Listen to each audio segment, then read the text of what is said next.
শুভ সন্ধ্যা। আপনাদের সবাইকে প্রীতি ও শুভেচ্ছা জানিয়ে শুরু করছি আমাদের অনুষ্ঠান উৎস থেকে মোহনা। আজ আপনাদের নিয়ে আমরা হাঁটতে যাব অনেক দূর পথ। আচ্ছা, আপনাদের যদি প্রশ্ন করা হয় পাহাড় ভালো লাগে না ঝর্ণা, অনেকে হয়তো বলবেন ঝর্ণা। কেননা ঝর্ণা গতিময়, ঝর্ণা দৃষ্টি সুখকর, কিন্তু কবিতা ঠিক স্থির পাহাড়ের মতো। আবার তার না আছে নৃত্যের শৈলী, না আছে সুরমূর্ছনা। আবার তাকে নিয়ে নাকি অনেক অভিযোগ, তার ভাষা নাকি অনেক সময় বোঝা যায় না। কিন্তু ধরুন, এই যদি আমরা চলে যাই 100 বছর আগে, যখন আমাদের ঠাকুরদা কিংবা তার বাবারা চায়ের কাপ হাতে নিয়ে সকালবেলা সংবাদপত্র খুলে যে ভাষা পড়তেন, কিংবা ধরুন এই পান মুখে দিয়ে ঠিক আপনার আমারই মতো যাত্রা বা পালা গান দেখতে যেতেন মনোরঞ্জনের জন্য, তার যে ভাষা, অথবা ধরুন আমাদের দৈনন্দিনের ভাষা, এখন হলে বলবো কেমন গোমরা মুখে বসে আছো তুমি, কিন্তু তখনকার ভাষায় কি হে কেমন যেন রাস ভারী দেখাচ্ছে। আরেকটা উদাহরণ দিচ্ছি, বঙ্কিমচন্দ্র চট্টোপাধ্যায় এবং ঈশ্বরচন্দ্র বিদ্যাসাগরের সংলাপের মধ্য দিয়ে। ঈশ্বরচন্দ্র বিদ্যাসাগরের চোখ ছিল একটু বাঁকা, তাই দেখে বঙ্কিমচন্দ্র চট্টোপাধ্যায় বললেন, ঈশ্বর তোমার চোখ দেখি ঊর্ধ্বমুখী চাঁদ। তখন বঙ্কিম ঈশ্বরচন্দ্র বন্দ্যোপাধ্যায় তাকে বললেন, বৃদ্ধ হলে চট্টোপাধ্যায় বঙ্কিম হয়ে যান। কিন্তু এ তো তখনকার ভাষা। আজকে বাংলা ভাষা পেরিয়ে এসেছে অনেক দূর পথ, তার সাথে সাথে কবিতার ভাষাও। আমরা চলুন আজকে শুনতে যাই আবৃত্তির অনুষ্ঠান উৎস থেকে মোহনা। চলে যায় শুরুর কবিতায়, যেখানে বৌদ্ধ তান্ত্রিকেরা লোকালয় থেকে অনেক দূরে পাহাড়ে পাহাড়ে পদ রচনা করেছেন, যা হরপ্রসাদ শাস্ত্রী নেপালের রাজসভা থেকে 46.5টি পদ বা কবিতা সঞ্চয় করেছেন, যাকে সুনীতি কুমার চট্টোপাধ্যায় বাংলা ভাষার প্রথম কবিতা বলে স্বীকৃতি দিয়েছেন। আজ আমরা এখন শুনতে চলেছি, চলে যাই সময়ের পথ ধরে সেই ঐতিহাসিক মুহূর্তে, যেখানে বাংলার প্রথম কবি লুই পা রচিত বাংলা সাহিত্যের প্রথম কবিতা।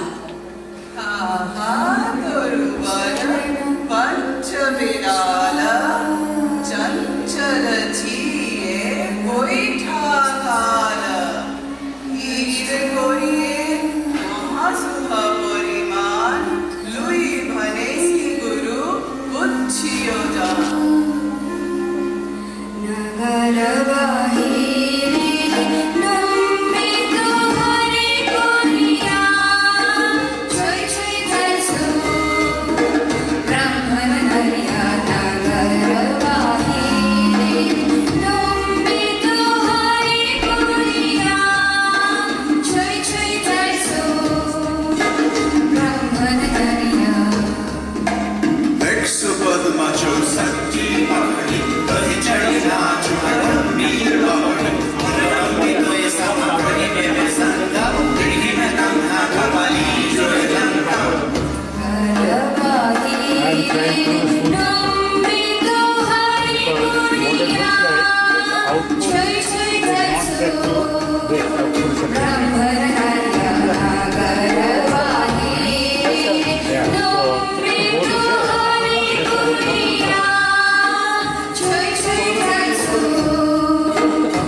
এ তো গেল দর্শকদের কথা। কিন্তু মধ্যযুগের বাংলা সাহিত্যের মেয়াদ 1355 সাল থেকে শুরু করে 1800 সাল অব্দি। সেই সময় দেখা যাচ্ছে কাশিরাম দাস রচনা করছেন মহাভারত, কীর্তিবাস ওঝা রচনা করছেন রামায়ণ বাংলা ভাষায়, আর বাংলা উড়িষ্যা সীমান্তে ঠিক সেই সময় জয়দেব রচনা করছেন গীত গোবিন্দ, আর বৈষ্ণব সাহিত্যের আকাশে দেখা দিয়েছেন চণ্ডীদাস বিদ্যাপতি। ঠিক সেই সময় মঙ্গল কাব্যগুলো খুব জনপ্রিয় হয়ে ওঠে, যার মধ্যে মনসা মঙ্গল কাব্য, চণ্ডী মঙ্গল কাব্য খুব বিখ্যাত। গ্রাম বাংলায় দেখা যেত শ্রাবণ মাসে মহিলারা গোপ গ্রাসে পদ্মপুরাণ করছেন সাপের ভয়ে। কিন্তু আশ্চর্যের বিষয় কি জানেন, তখনও কিন্তু সুর থেকে বেরিয়ে এসে বাংলা কবিতা তার নিজস্ব স্থান অর্জন করতে পারেনি। আমরা চলে যাই, আমরা শুনি কথকের ভাষায় বাংলা সেই মনসা মঙ্গল কাব্যের একটি দৃশ্য। When you play the mixer you can say, which is your default.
এরপর আমরা পেলাম ভরতচন্দ্র, বিহারীলাল চক্রবর্তী, ঈশ্বর গুপ্ত এবং মাইকেল মধুসূদন দত্ত।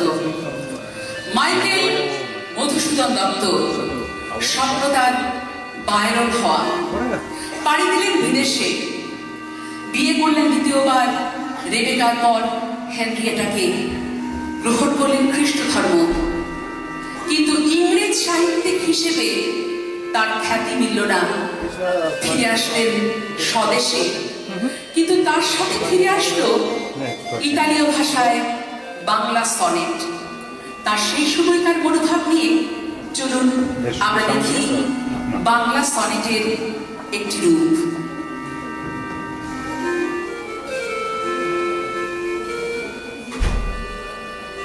হে বঙ্গ, ভাণ্ডারে তব বিবিধ রতন, তা সবে অবোধ আমি অবহেলা করি। বড় ধন লোভে মত্ত করিনু ভ্রমণ পরদেশে, ভিক্ষাবৃত্তি কুক্ষণে আচরি। কাটাইনু বহুদিন সুখ পরিহরি, অনিদ্রায় অনাহারে সপিকায় মন, মজিনু বিফল তপে অবরণ্যে বড়ি। কেরিনু শৈবালে ভুলি কমল কানন, স্বপ্নে তব কুললক্ষ্মী কয়ে দিলা পরে। ওরে বাছা, মাতৃকোষে রতনের রাজি, এ ভিখারি দশা তবে কেন তো রাজি? যা ফিরে অজ্ঞান তুই, জানে ফিরি ঘরে।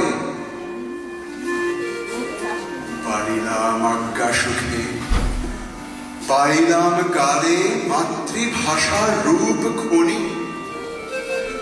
পূর্ণ পরিচয়। আমরা দেখলাম আমাদের সচরাচরের খলনায়ককে মাইকেল মধুসূদনের রচনায় নায়ক হিসেবে, আবার নিজের সমাধিস্তম্ভে নিজের এপিটাফ লেখা বাংলায় তার নজির তিনি একাই। 1873 শতকের 29 জুন হঠাৎ শোনা গেল মাইকেল মধুসূদন দত্ত আর নেই।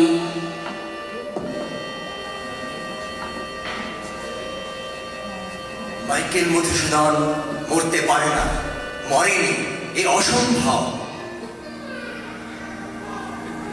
দাঁড়াও পথিক বল, জন্ম যদি তব বঙ্গে, তিষ্ঠ ক্ষণকালে সমাধিস্থলে। জননীর কোলে শিশুল হয় যে মতি বিরাম, মহির পদে মহানিদ্রাবৃত দত্ত কুলোদ্ভব কবি শ্রী মধুসূদন। যশোরে সাগরে দাঁড়িয়ে কবদাক্ষতির জন্মভূমি, জন্মদাতা দত্ত মহামতি রাজ নারায়ণ নামে জননী জাহ্নবী।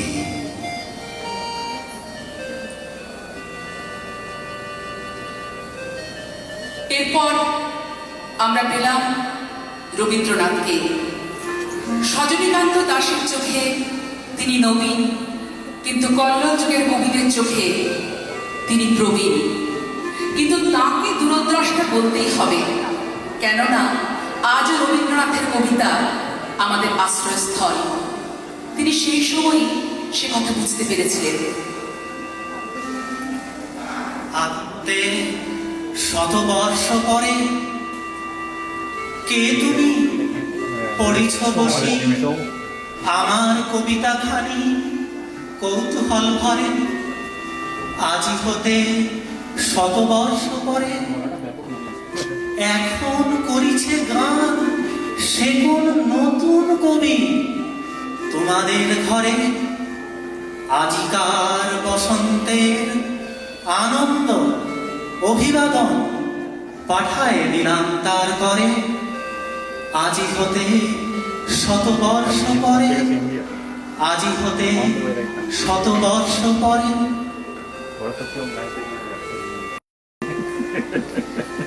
এর উত্তরে কাজী নজরুল ইসলাম লিখেছিলেন একটি কবিতা, আজি হতে শতবর্ষ আগে।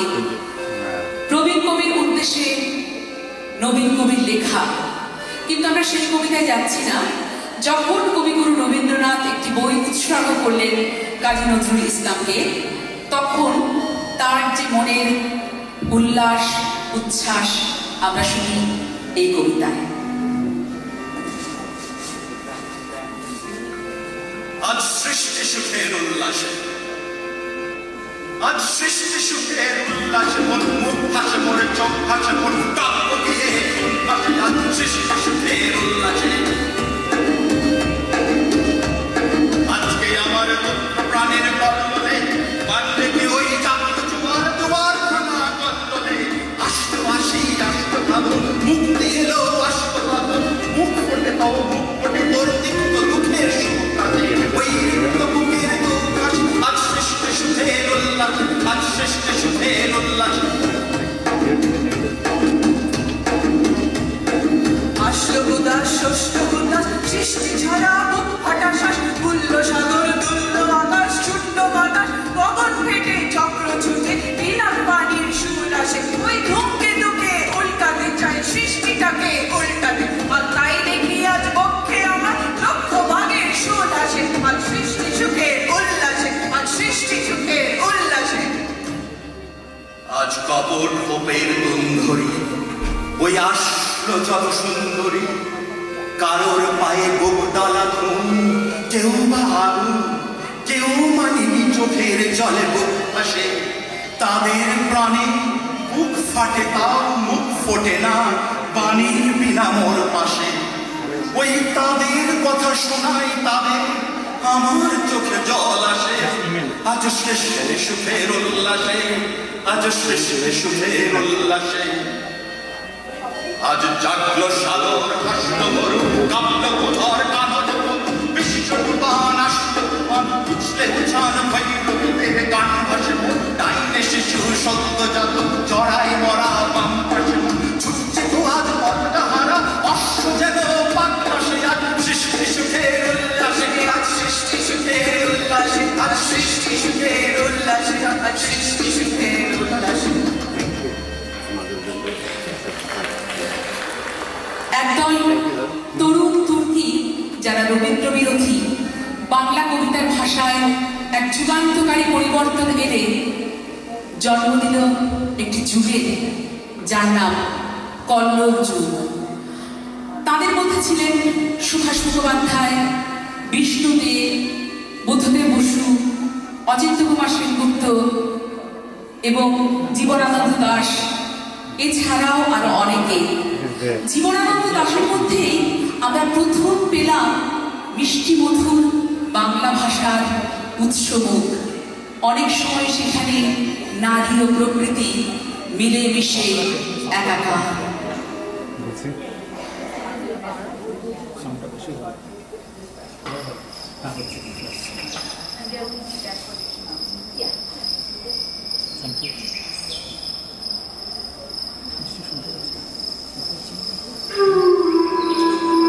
হাজার বছর ধরে পথ হাঁটিতেছি পৃথিবীর পথে সিংহল সমুদ্র থেকে নিশীথের অন্ধকারে মালয় সাগরে অনেক ঘুরেছি আমি। বিম্বিসার অশোকের ধূসর জগতে সেখানে ছিলাম আমি। আরো দূর অন্ধকারে বিদর্ভ নগরে আমি ক্লান্ত প্রাণে চারিদিকে জীবনের সমুদ্র সফে আমারে দুদণ্ড শান্তি দিয়েছিল নাটুরের বনলতা সেন। চুলতার কবেকার অন্ধকার বিদিশার নিশা, মুক্তার স্বস্তির কারুকার্য, অতি দূর সমুদ্রের পর হাল ভেঙে যে নামে খাড়াইছে দিশা। সবুজ ঘাসের দেশ যখন সে চোখে দেখে তার চিনি দিবে ভেতর, তেমনই দেখেছি তারে অন্ধকারে। বলেছে সে এতদিন কোথায় ছিলে, পাখির নীড়ের মতো চোখ তুলে নাটুরের বনলতা সেন। সমস্ত দিনের শেষে শিশিরের শব্দের মতো সন্ধ্যা আসে, ডানার রৌদ্রের গন্ধ মুছে ফেলেছি, পৃথিবীর সব রং নিভে গেলে Music down, music down. তখন কল্পের তরে জোনাকির রঙে ছিলমি। সব পাখি ঘরে আসে, সব নদী ফুরায় জীবনের সব লেনদেন, থাকে শুধু অন্ধকার মুখোমুখি বসিবার বনলতা সেন। এছাড়াও মাঝখানে আমরা পেয়েছি সুধীন্দ্রলাল দত্ত, প্রেমেন্দ্র মিত্র এবং নীলনারায়ণ চক্রবর্তী, ছাড়া জসিমউদ্দিন, আমরা শামসুর রহমান, হুমায়ুন আজাদ, অনেক অনেক কবিকে, অমিয় চক্রবর্তী। কিন্তু ছন্দ নিয়ে অবিস্মরণীয় কাজ করেছেন সুকুমার রায় এবং ছন্দের জাদুকর সত্যেন্দ্রনাথ দত্ত। আমরা সেই ছন্দের জাদুকরের অপূর্ব একটা ছন্দের মহিমা দেখি তার এই সৃষ্টির মধ্য দিয়ে।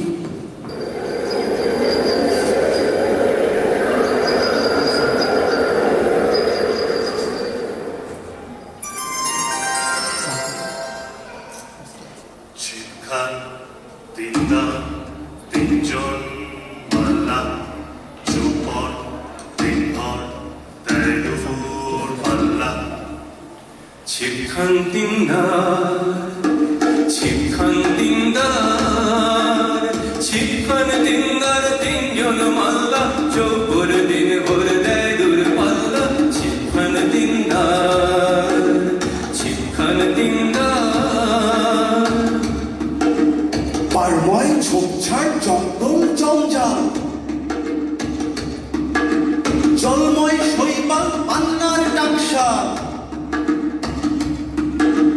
কঞ্চির দীর্ঘ ওই চর যাচ্ছে, মনোহাস তার শেওলায় থাকছে।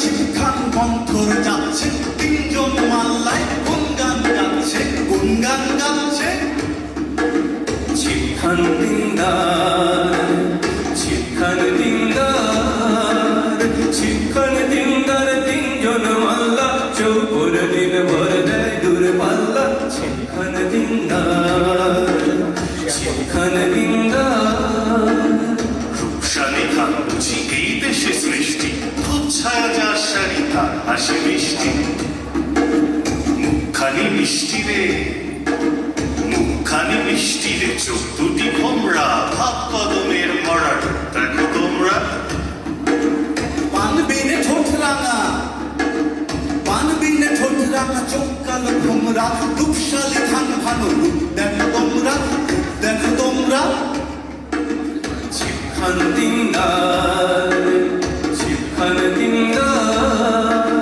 ছিপখান দিনদার তিনজন মাল্লা চৌপর দিন ভর দেয় দূর পাল্লা ছিপখান দিনদার ছিপখান দিনদার ওই মেঘ জমছে চল ভাই সমছে ওই মেঘ জমছে চল ভাই সমছে ঘোর ঘোর সন্ধ্যা ঝাউ গাছ দুলছে চারিদিকে নিঃশ্বাস ফুল তন্দ্রায় ঢুকছে চারিদিকে নিঃশ্বাস ঘোর ঘোর রাত্রি ছিপখান তিনদার চারজন যাত্রী চারজন যাত্রী পান সুপারি পান সুপারি এইখানে দেই শঙ্কা ভারি এইখানে দেই শঙ্কা ভারি পাঁচ বীরেরি শিরনি মেরে চল রে বইটা হেরে পান সুপারি বাক সম্মুখে সামনে ঝুঁকে পায় বাঁচিয়ে ডাইনে রুখে মুক্তে টানো বইটা হানো সাতশো পেলো কুপ কোপানো কুপ কোপানো পান সুপারি এইখানে দেই শঙ্কা ভারি পাঁচ বীরেরি শিরনি মেরি চল রে তেরে বইটা হেরে পান সুপারি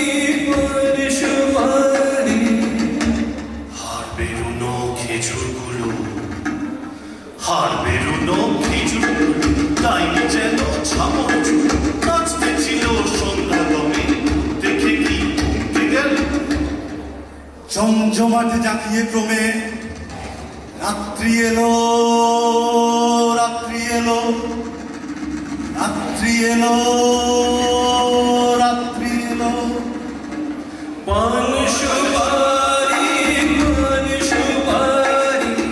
এইখানে দেই শঙ্কা ভারি চারি বীরেরি শিরনি মেরি চল রে তেরে বইটা হেরে চলছে তোরি চলছে তোরি চলছে তোরি চলছে তোরি চলছে তোরি চলছে তোরি আর কত দূর আর কতরি এই যে ভিড়াই ওই যে বাড়ি ওই যে অন্ধকারের গাড়ি ওই বাধা বল ওর পিছনে বিচ্ছু আলো ওই তো ওইখানে পৌঁছে দিলে রাতের মতো আজকে ছুটি রাতের মতো আজকে ছুটি ছপ ছপ দিন খান নাচন চলছে তিনজন মাল্লার হাত সব চলছে গুরু গুরু সব গায়ে মেঘ মাল্লা দূরপাল্লার শেষ হাল্লা মাল্লা দূরপাল্লার শেষ হাল্লা মাল্লা শিক্ষা তিনদা তিনজন মাল্লা চৌপর দিনভর দেয় দূর পাল্লা ছিপখান দিনদার ছিপখান দিনদার ছিপখান দিনদার তিনজন মাল্লা চৌপর দিন ভর দেয় দূর পাল্লা ছিপখান দিনদার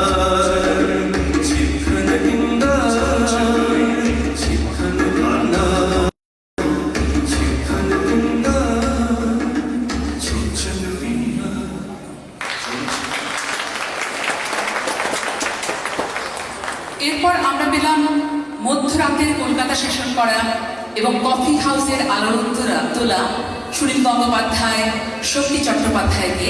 আরও কিছু দূর এসে আমরা পেলাম জয় গোস্বামীকে এবং সুবোধ সরকারকে। মহিলা কবিদের মধ্যে পেলাম কবিতা সিংহ, রাজলক্ষ্মী দেবী, কৃষ্ণা বসু, মল্লিকা সেনগুপ্ত, মন্দাক্রান্তা সেন। আমরা সব ছাড়িয়ে চলে আসি শ্রীজাততে, যেখানে কবিতার ভাষা হয়ে উঠেছে ঠিক যেন আপনার আমার আজকের মুখের ভাষা।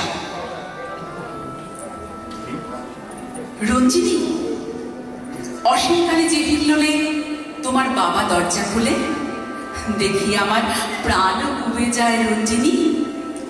বিকেল করে ঘুরতে বেরোই, স্টিমার চেপে গঙ্গা পেরোই, আমি তুমি দাসদেবী আর মঞ্জিনিস। তুমি বড় সেটেল করো, গঙ্গারামকে পাত্র ধরো, হরের কাটো, দুঃখ পাবো সামান্যই। ঢপের আকাশ সূর্য তারা, স্বপ্নগুলো বাস্তুহারা। এবার থেকে নৌকো বুঝি পা তুলো, আজ এটুকুই সামলে থেকো, আমায় ছাড়া বাঁচতে শেখো। আদরণীয় ইতি, তোমার ফালতু লোক। এছাড়াও বাংলার প্রত্যন্ত অঞ্চলের ধুলোমাটির ভাষায় বাংলা কবিতা নিয়ে চলছে নানা রকম পরীক্ষা নিরীক্ষা। আমরা তারই একটি রূপ দেখি।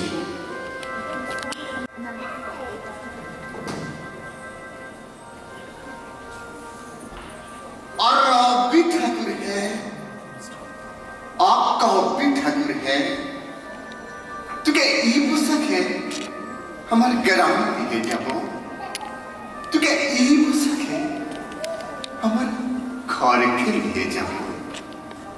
शहर तो क्या चाय गुदा ब्रिज बनाए सुमा कराए, रास्ता बनाए रोधे फुड़ाए, से जातो ना आरे ना सहिब। और भी ठाकुर है, आपका भी ठाकुर है, तो क्या ई पुस्तक है हमारे ग्राम में लिए जाबो, तो क्या ई पुस्तक है हमारे घर के लिए जाबो। গ্রামে তোমার লাগবে ভালো, মানুষ গড়া কালো কালো, মাটি উঠান খড়কে চলো, শহর মানে আর যাইতে নাহি দিব। और भी ठाकुर है, आपका भी ठाकुर है, तुके ई पोशाके আমার গ্রামে নিয়ে যাব, तुके ई पोशाके আমার ঘরকে নিয়ে যাব। तुके साहस दीप, पीरी दीप, काटल पीरी पाइता दीप, खिचड़ी बिना मकल दीप, करम फूलेर माला दीप, शिमुल फूलेर टुकड़ दीप, सालम फूलेर छाया दीप, गंगा माटिर किरण दीप। आ ठाकुर पिंड होई पिंड कथा अरे ना शुनिब। आहा कभी ठाकुर है, आहा कभी ठाकुर है, तुके ई पोशाके আমার গ্রামে লিখে যাব, আমার ঘরকে লিখে যাব, আমার গ্রামে লিখে যাব, আমার ঘরকে লিখে যাব। আমরা দেখলাম বাংলা কবিতার ভাষার এক দীর্ঘ যাত্রাপথ। আজকের যে কবিতার ভাষা 100 বছর পর সেটাই হয়তো হয়ে যাবে হিংটিং ছট এলিয়েনদের ভাষা। কিন্তু আমরা এই কবিতার অনুষ্ঠানটি করেছিলাম এই জন্যে যে কবিতাকে যাতে আমরা দূরবীক্ষণ বা টেলিস্কোপ দিয়ে না দেখতে হয়, অন্তরের অন্তঃস্থলে অনুবীক্ষণের মতো দেখা যায়, সেই স্বপ্ন নিয়ে এই কবিতার অনুষ্ঠান। আপনারা কবিতা দেখুন, কবিতা ভালোবাসুন। এই কবিতা সৈনিকেরা বহু বছর যাবৎ, আমি জানি সমস্ত সংস্থা থেকে, শুধু একটা সংস্থা না, কবিতার যারা আমরা কর্মী, বহু বছর একসঙ্গে লড়াই করে যাই কবিতা, এই শিল্পকে বাঁচিয়ে রাখতে।